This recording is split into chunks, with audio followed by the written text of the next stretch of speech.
right. If it's easy to just go about and do what people say to do and live your life that way, you can just, but when it becomes unworkable, when you're like, there's just no way that the systems that have been set up are, and I can't even pretend that they're working, and you can't look to another system to save the system that you're in, that's when you go, never mind, something has to shift. And people from all sorts of um, places and ages, and I mean, just all sorts of people are showing up and saying, what's going on? And I say, well, let's talk about your intuition. Let's talk about cycles. Let's talk about flow. And they immediately, their whole body starts to relax and they go, oh, because we don't realize there's another way to live.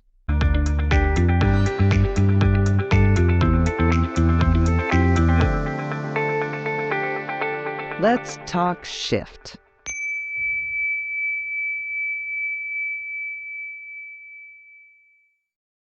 Hello, beautiful souls. My name is Moon, and welcome to Let's Talk Shift, where we demystify this rise in human consciousness and we go into what it means to you individually and collectively. And most importantly, we go into how to have more fun while you're going through the experience. And in this episode, I'm so excited to bring to you Alora Cheek. She is a conscious clarity coach and the trans-channeler of a higher consciousness known as Halae. In the first episode, we have wonderful, deep conversations with Alora. And in the second, we're conversating with Halae. And in both, she gives practical, real-life tools on how to have more fun during this process, how to learn the language of your intuition, and really a wonderful pathway that you can use individually as you continue your spiritual growth. Now, you'll notice in the first episode, we start off laughing because I mispronounced her name, even though I had it written down correctly. I absolutely mispronounced it. And so we start off with some giggles. And I think that's really appropriate because we take ourselves way too seriously. And one of the objectives in this podcast is to help us lighten up as we make this huge shift. So I invite you now to sit back, relax, and let's talk shift. Alora, welcome to the show. Hello. Wow, that's a great intro. I like that. I also like my new name, Alora Creek. Actually, my name is Alora Cheek, but yes, but it's funny because it is often gotten wrong because people just they don't see that. Would it actually be Cheek? No, it is. That's my married name. So that's why my website is Ask Alora. Then you don't have to worry about the last name, but I like that. Well, that's fun, We're going to flow like the creek. There we go. I like that. Just flow like the river, easy and gentle. Oh, yeah. So the things. Yeah, you know what? That's a lot. That the stuff that I talk about, I've had this, I think many of us have this challenge when we open ourselves up to our spiritual side. People say, well, what do you do? And who are you? And you're like, many things. It's hard to explain. So I started summing it up as conscious clarity, like the clarity that comes from, being who you are, learning how to manifest, figuring out the spiritual journey. So a little bit about me. I've been psychic since I was young, and nobody told me not to be psychic. But I had some of those experiences where I would like say things and they would like show up, and I would say names and they would, and I just, being an empath, I noticed that I think that the adults were uncomfortable, would be shocked. And so I decided as a little kid, oh, I guess that's not what you do. So I turned it off. And I had then a lot of challenges navigating because everybody has intuition, but I do know that just like some people are more spatial than others, and some people are more, into sports than others. Folks that are naturally really intuitive, if you are born that way and you don't use your intuition, you really are missing a critical sense, like one of your sixth sense, basically, to navigate. And so I was having a really hard time navigating life, and my intuition started opening up again in my 20s when I was dating. Like, I would just be like, somebody so needs to call me, and they'd pick up the phone and they'd be like, what? Like they could just tell that and so I'd have these It's like, what is going on here?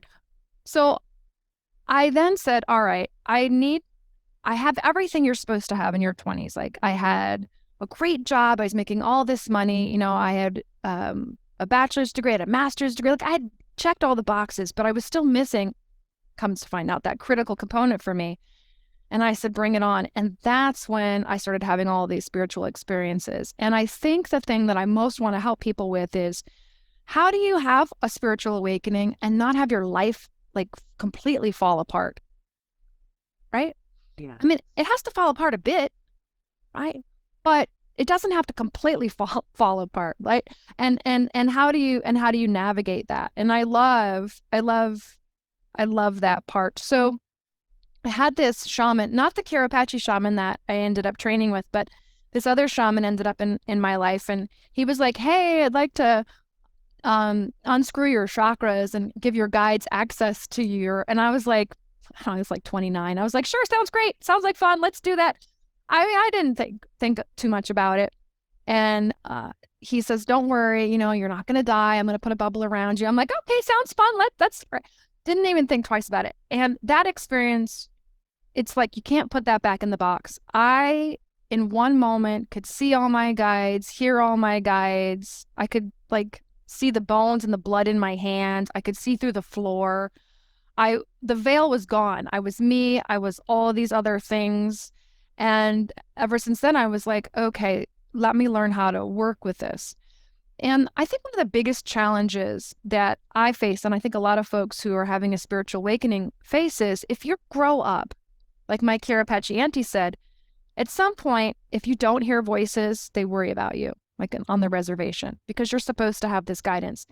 If you grow up in a place where it's the opposite, where having this intuition or having this, you know, being able to see, you know, different layers of things makes people give you that look, right? Which maybe we've all gotten.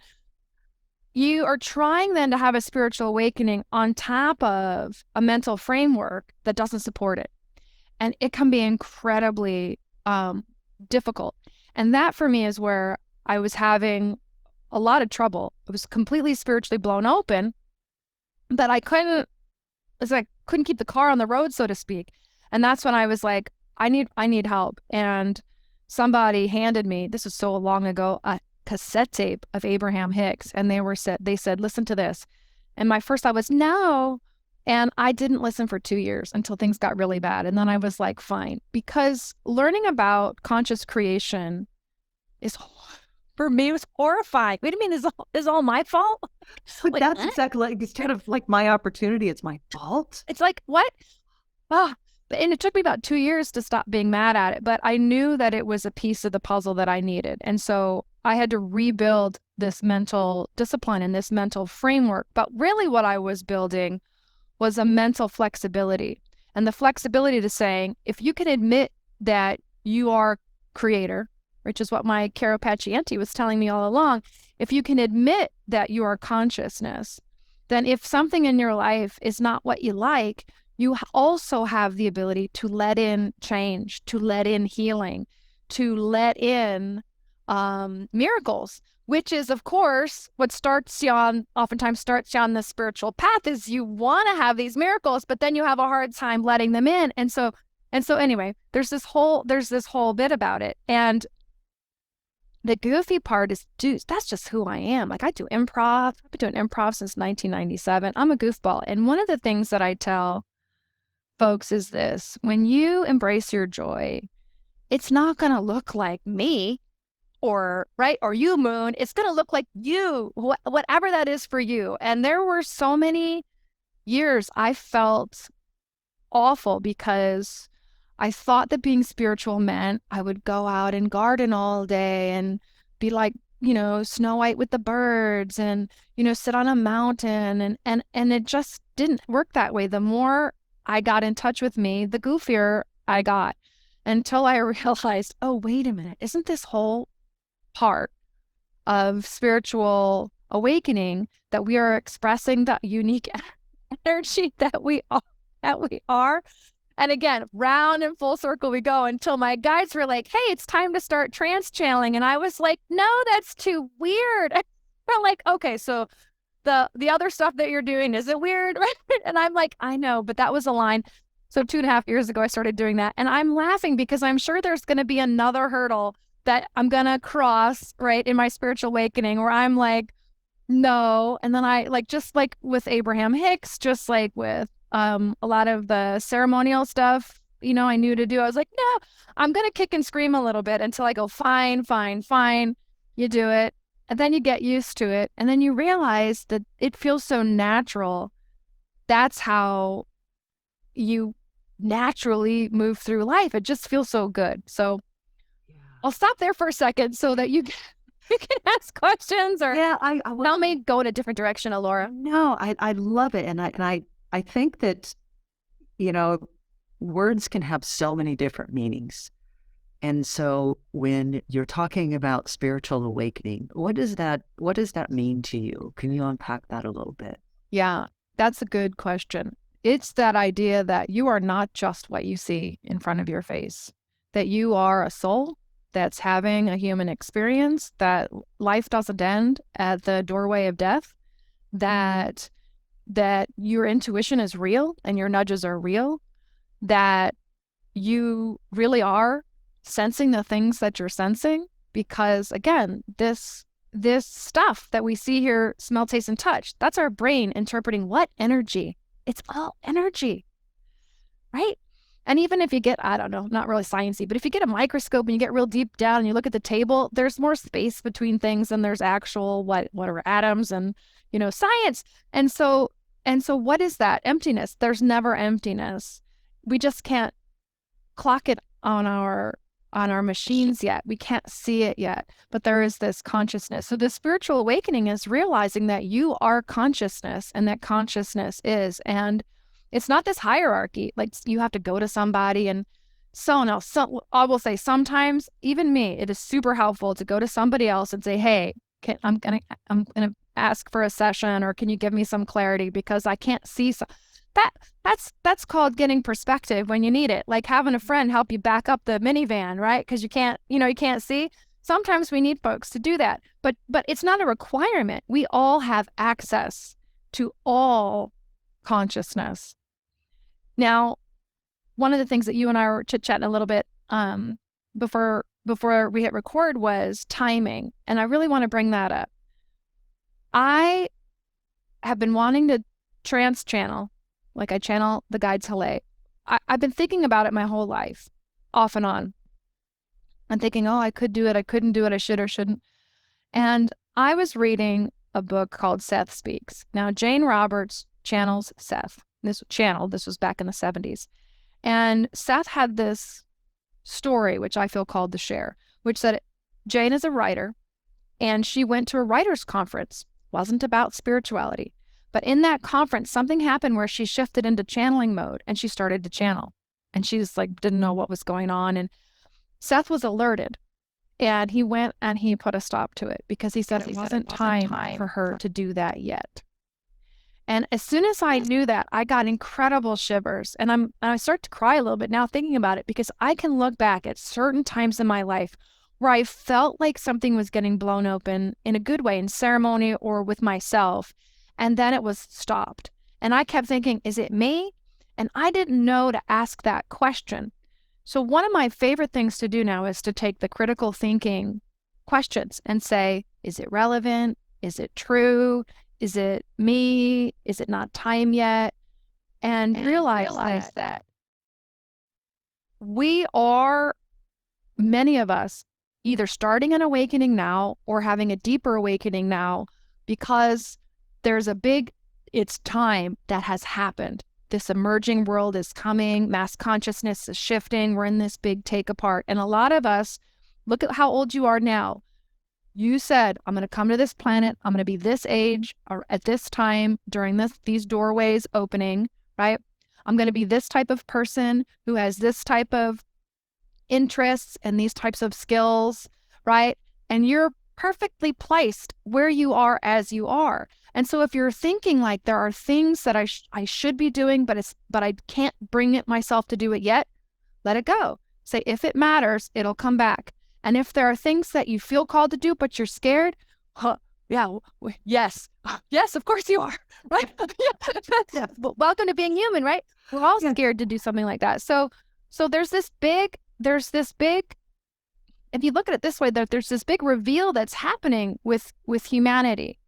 And yeah, Yeah. And there's, we, and I'm going to speak for the culture that I know, as children and in the school systems and in our work and our economy, if you are asked to do something, the expectation is you do it now, right? And so when you feel a nudge, and I've noticed this as kind of a trend, a nudge or an interest in something spiritual or in expressing a unique gift, the desire is to get it done and get it out and start doing it immediately instead of taking that inspiration and letting it gestate and marinate and letting that guide your life into these synchronicities that add so much rich flavor so that when that right time is there, you've been present in all those moments.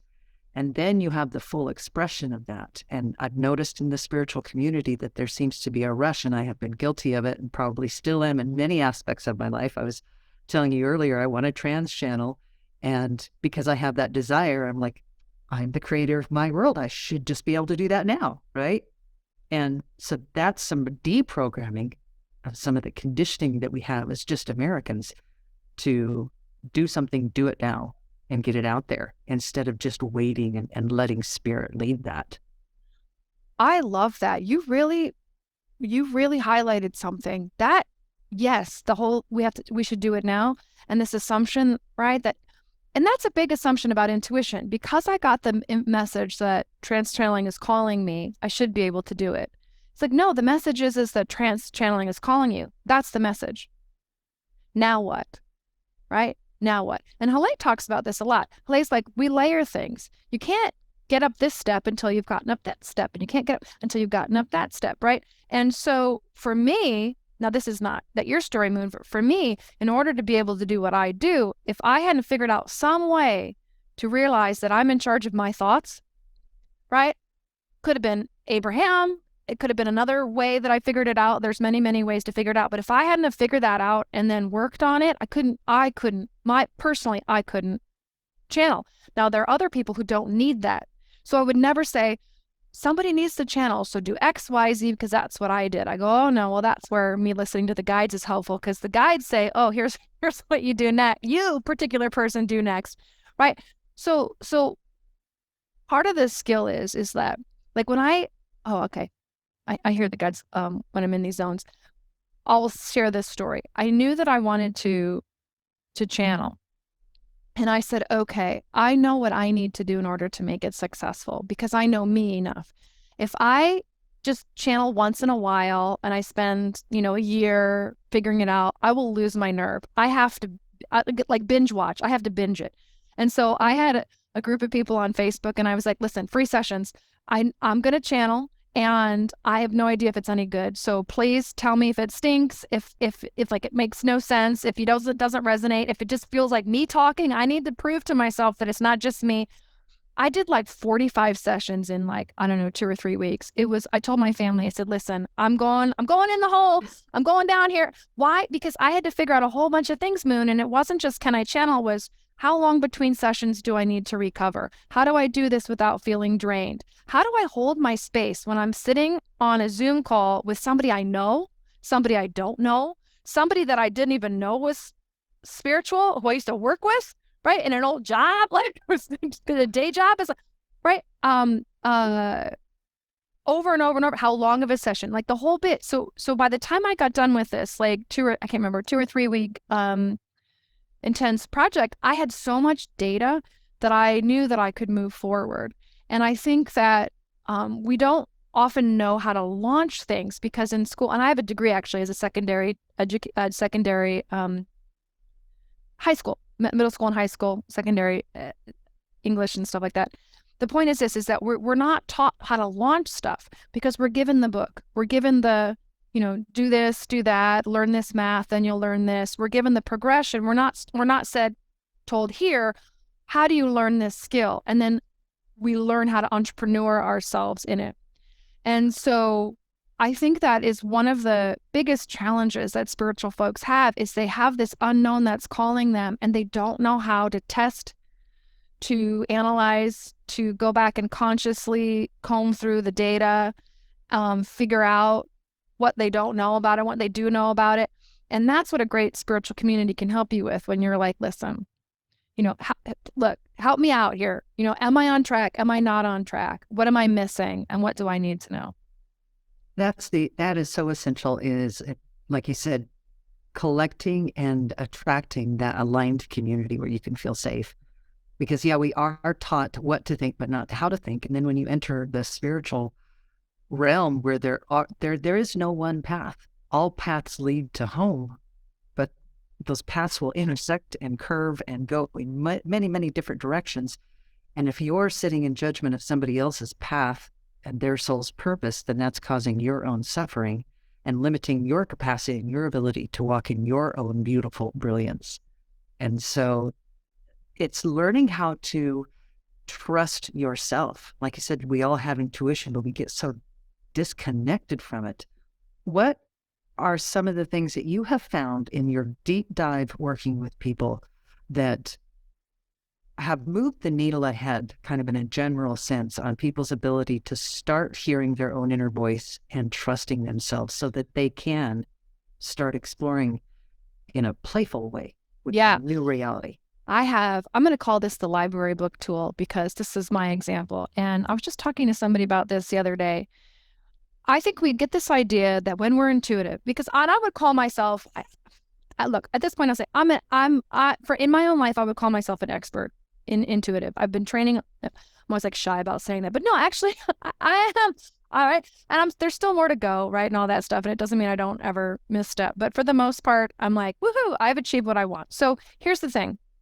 I think we had this idea, and I know I did, that when you're intuitive, you know everything. But that's not what it looks like. Intuition is a language. And just like a relationship, you're sitting and you're talking to somebody, and you say something and they hear something else, or they say something and you hear something else. You can be an incredible communicator, but you're still going to have relationships that take more time to navigate. You're still going to have conversations that take time to navigate. You're still going to have to pick through conversations. You're still going to have to work through clarity. Does that make sense? Absolutely. Okay. So it's like that. You can be an incredible intuitive, but you still have to go through the conversations and the relationships, right? And I'll give you an example. And that is I would say is a great goal to have with intuition, is that you are fluent in it, but you still have to live it. So for example, we get a lot of library books in my house, and we'll get a nudge, go get the library book to return it. And then my brain immediately goes, it's not due, and I don't feel like it, right? Well, if I listen and I get out of the car, the driveway, right? Put the car in park, get out of the car, go in the house, on the way to the library book, I go, oh my gosh, I forgot my water. I really need that. Okay. And then I go, don't need my library book, got my water, thank you, right? It happens over and over again. I think, oh, go look for this, whatever. Go look for the soccer cleats for like one of your kids. It's like, I don't need to look for that. No, go look. And while I'm looking for the soccer cleats, I find something else that I had lost that I've been looking for 6 months. Now, why don't I just hear intuitively, you forgot your water? Who knows? Why is it when like somebody my husband says something, I hear something else? We're a constant, beautiful myriad of emotions and perspective, and we're in fluid and flow and whatever. The point is this: am I getting the message clear enough that I can follow it enough, that I can see good results enough? Excellent. That's how you have great relationships. That's how you have great intuition, and how you release this idea of perfection. So that's mostly how I move through life. Now, I used to think, well, why I want to be able to hear library book. And my guide said to me, basically, knock it off. What you're trying to do is you're trying to put your idea, right? Again, this old framework on something. If it's working, right? If it's working, it works. If it's working, it works. And if so, they told you go get your water, it would be very, very easy to get lazy and think that my guides are going to tell me the next important step. but here's the kicker, Moon. My guides weren't telling me to get the library book. They were saying water. The guides are always clear. They're always clear, right? It's the receiver, me being the receiver. Where am I at in it? And the thing is that I just need to be in the ballpark. And if I'm in the ballpark, then my life is workable. If I'm not in the ballpark, it's not workable. And the thing about it is that when we have a sense of humor about that, then it's also fun, right? It's also wonderful. But keep in mind, the guides don't have brains and they don't have mouths and they don't have language. They're speaking in energy. And this is the same thing with channeling. They're speaking in energy, and then I am the translator. So the thing is that for whatever reason, I'm not translating water. Well, right now my guides are laughing and saying, well, what's one reason why Alora would not translate that to water bottle? Well, because Alora loves library books, and for most of her life, Alora did not like the task of drinking water every day. So if you said go get her water bottle, she'd be like, oh, let's be like, Mom, Dad, why are you nagging on me? Drink my water, right? And right, but she wants to be hydrated, like she wants to be right. So when you think about all our little preferences and all our little things, we're just a beautiful person, beautiful energy, a beautiful consciousness with all our blocks and all of our loves and all of our particulars, right? And all of our messes and all of our and we're doing great. But if you can library book it, that's one tool. The second tool is this. You might have a very small shift that creates a very big shift. I'm going to call this the dishwasher method. When the kids were little, I was like, oh, so many dishes, and I just at one point I said I give up. I want solution here. I don't know what it is, but I want solution. And somebody said to me, you can run the dishwasher twice a day. And I was like, what? Like, what? What? Like, well, yeah. I go, well, no. Well, no, it uses less water. It's whatever. It's better than hand wash. And for whatever reason, Moon, it never in my wildest dreams did I think that you could actually run the dishwasher twice in one day. I didn't know it was possible. And I laughed so hard about that. And then, of course, I started running it twice a day and everything was fine. And I think how many dishwasher solutions are there, like literally right there, that I am not. So go back to the water thing. One time I said, maybe there's a dishwasher solution for my difficulty with water, right? And I'm a really highly sensitive person. So texture, everything. My guides, so when I got into a place where I was ready for a solution and I knew it didn't have to be a big deal and it didn't have to involve me having discipline, which I did not have, I realized, oh my gosh, I just heard put some salt in it. So I put a little bit of salt in my water, right? The mineral salt. And for me, it completely changes the texture. It changes the whatever, it does sciencey things too. And all of a sudden it changed everything for me. And I was like, oh, I don't have a problem drinking water anymore. And all it was this little bit of salt. But I had to get into this mindset where I wasn't like, what's wrong with me for not drinking? It's not a big deal. You should do it. Just, XYZ. I had to say, look, I don't know what the heck my issue is with this, but please, right? That's the surrender spot. I'm open, right? And having these stories, and this is what I think what we miss a lot in our modern Western society is having the stories. Like I would listen to Maria Yesbrew, the Kira Apache talk, the creation stories and all these things. Like having the story about the dishwasher and having the story about the library book and things like that is great because we can then go through our lives and we can remember those stories and then we can find our own meaning in them and we can have those stories work in our lives and then we can more easily let in these communications and these shifts. Yeah, that's beautiful. And just keeping it simple like that. What are you seeing right now? Like, what's trending, Alora? What's trending? What's trending? Yeah. What's trending? Awareness. Yeah. People waking up. People waking up is trending. And mostly people waking up and getting to the point where they can't not wake up. They're like, nothing else is working. And so they're able to and willing to and have to take the step to learn about their intuition and learn about another way to build their lives.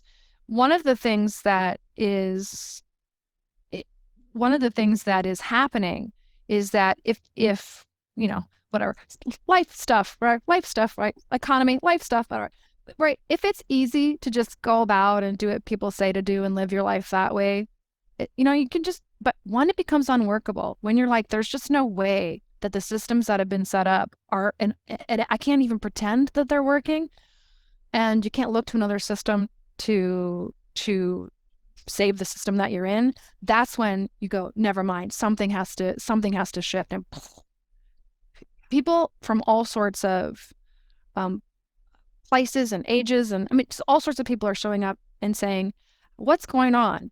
And I say, well, let's talk about your intuition. Let's talk about cycles. Let's talk about flow. And they immediately, their whole body starts to relax and they go, oh, because we don't realize there's another way to live.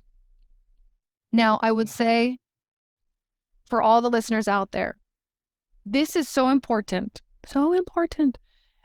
If you have been living a life where you did everything everybody else told you to do, and you've set up your whole system, like, however you're living or working or your whole system, and you realize that you want to live a flow life, there's big shifts there. I did it as well.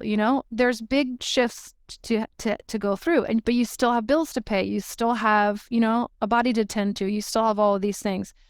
We don't give ourselves enough time. I think you mentioned that earlier too, Moon, like get it done now. We don't give ourselves enough time to allow shift to take place in a way that actually allows our foundation to stay stable enough while we let in the new things. So if you're like, I'm going to start my spiritual awakening, I'm like, right now, this is not for everybody, but like, if you said, okay, 2 years is your beginning phase. What? Yeah, 2 years, you're learning how to get your feet underneath you with this. What? Right? Yes.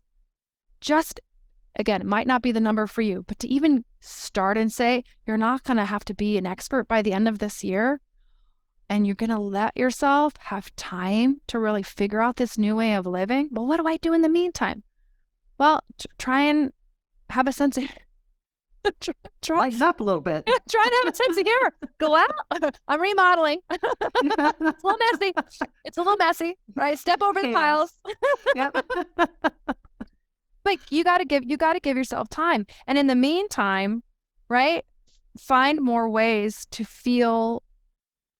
put yourself in places where you can feel like yourself, right? Yeah. Talk about that. Talk about flow and feeling like yourself, because we don't know who we are. We are a world that is afraid of ourselves because we have lost connection with our true self. That is true. And as an educator, I've been watching, I ended up unschooling my kids. So it's like homeschooling, but without any curriculum. And in the United States, it's legal, but it's not, you can't even homeschool in some other countries. They won't let you do it. And my main reason for doing that was to allow flow, right? But it's been fascinating because, so I've been involved in all these unschooling communities. And so I see all of these kids of all different ages, and now they're adults now, and they're small. And so I've been watching all this from both an intuitive and an educator. You don't get to escape human garbage, right? Life, like, the stages of life, like the awkward teenage stages, like frustration. You don't get to escape like the difficulties and the challenges of being human because you don't have a system imposed upon you, okay? But you do have an opportunity to take the time to figure out who you are before you have a midlife crisis, right? Right? And what is a midlife crisis? A midlife crisis is, oh my gosh, I can't keep going like this. I have to make a bunch of changes, right? So what happens then is that if you're in an environment which allows you to experiment, right, then you can figure out who you are. Now, here's the deal. So, all right, Alora, that's great, but I'm not in an environment where I can experiment. That's okay. Go create or go join. Oh gosh, what was that? Oh, the Artist's Way.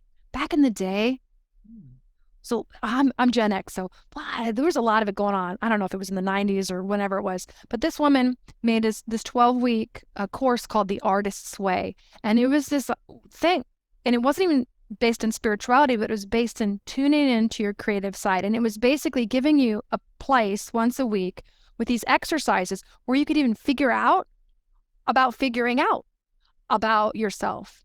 And so you don't have to have, all right, I'm waking up and all day, every day now I'm going to be in the flow.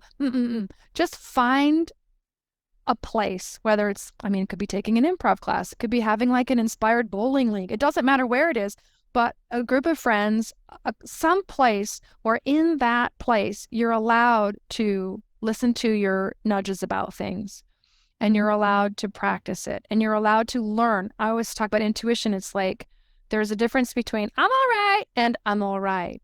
Like, I'm all right is everything fine? No. You're just saying that you're fine. And I'm all right means I'm really all right. The situation is the same, right? And so you really learn how to tell when you're fooling yourself or when you're really okay or when you're not. And that takes just basically consciousness and practice.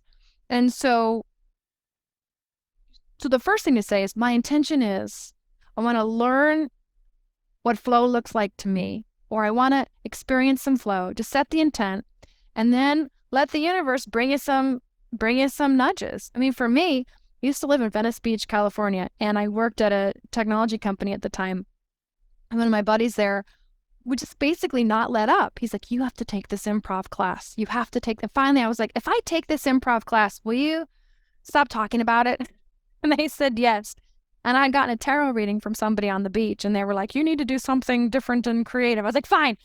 I took one class, and that was it. I was like, this is awesome. I've, except with having babies and stuff, pretty much have been doing improv since 1997 ongoing. And so you're going to start to get these, like the life is going to bring you things to try. And then the question is, will you try them? Now, one class, right?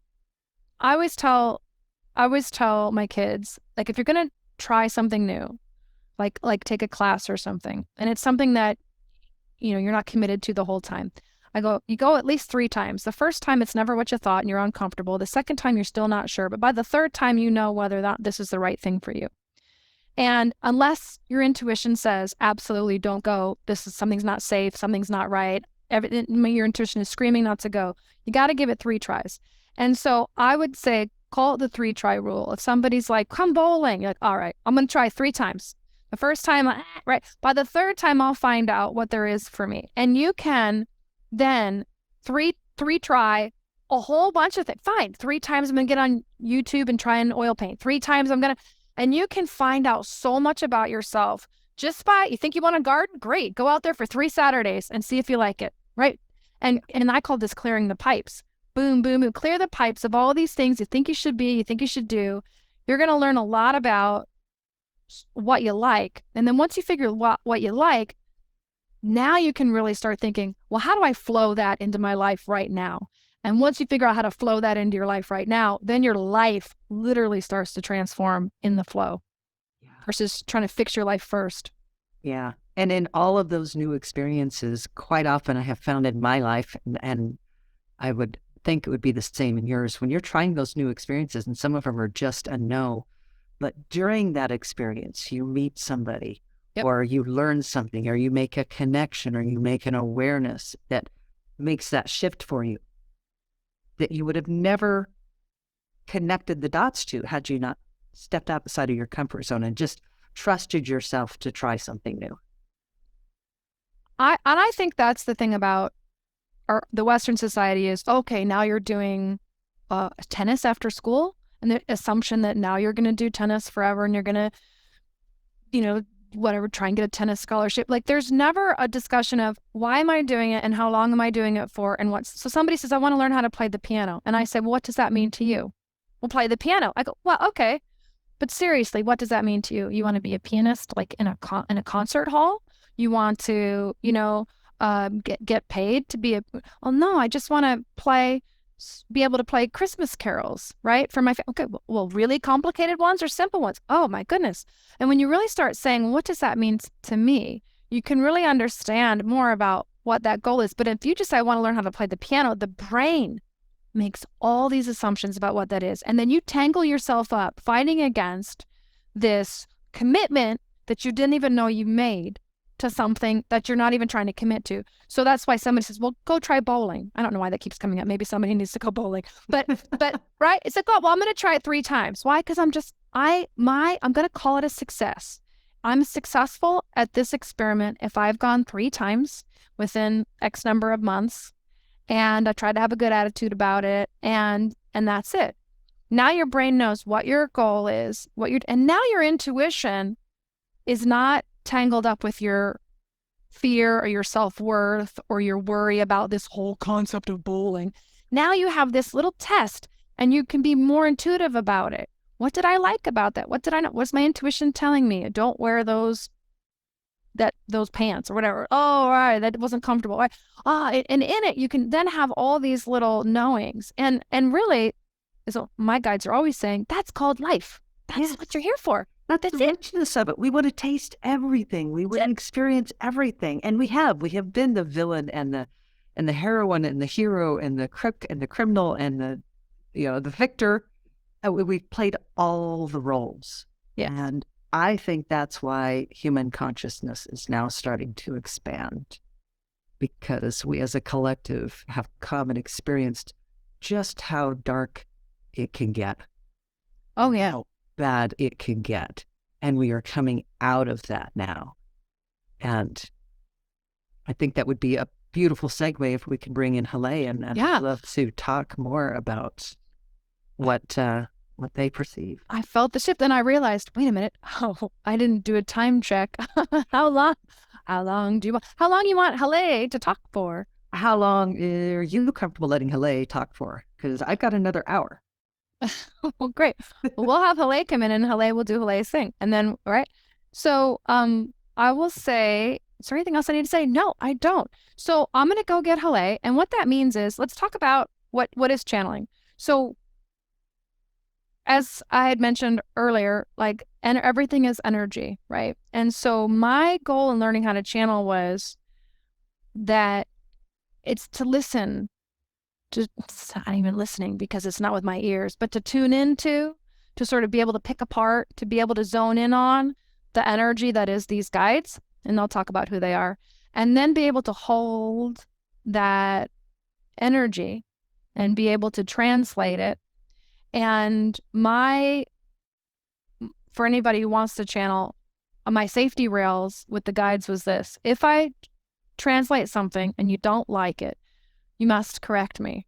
And they said, done. So it doesn't happen that often, but it will definitely happen. Will they say retranslate? But the thing is, I can always feel like, oh, this isn't quite right? Retranslate. And when I had that tested out and I knew that system was working, I said, okay, I can do this, because I know that I'm a person and I'm going to do my best, but I'm still human, right? And is there anything else to say? No, they're going to say the rest. Okay. So here's what I do. I close my eyes and then I go bye-bye. I don't go bye-bye. They don't take me over. I'm basically really listening in. I'm intent listening in and translating them. They'll speak about me in the third person. And yeah, you ready? I am ready. Okay, great. Well, my friends, I hope that you enjoyed that conversation as much as I did. And if it resonates with you, reach out to Alora. You can see her wisdom and her down-to-earth heart just coming through. I really appreciate how forthright she was, how much fun she is, and that she gave us some practical tips that we can all use throughout our day. Now, coming back for episode 2, because yes, we are connecting with Halae and friends, and it is one not to miss. So I hope to see you next week. Hit that subscribe button so you get notified when the episode drops. And until then, moon out.